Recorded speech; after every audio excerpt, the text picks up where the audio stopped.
Sam, what did we do with the other frying pans that we had? We gave them away, and we got another pan from iCook. Okay, Sophie, do you like to cook? Yes, I do.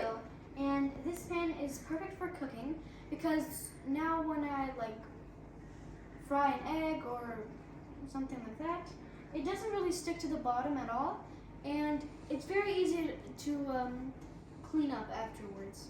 Oh, okay.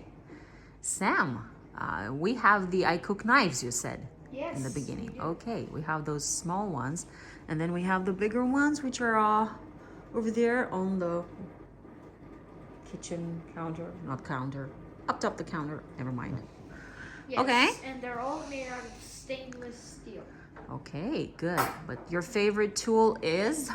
My favorite tool, personally, is the iCook Amway pair of scissors.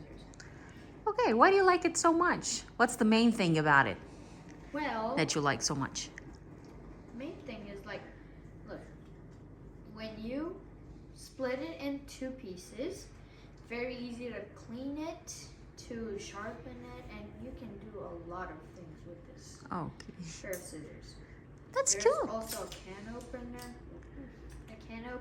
You can also cut greens and meat very, very, very nicely with this. There's also a screwdriver over here at the end. Okay, Yeah, that's so really like cute. it. Thank you, guys. Thank you so much. Thanks for the unboxing and the presentation of the iCook frying pan. Thank you. welcome. Bye-bye. Bye-bye.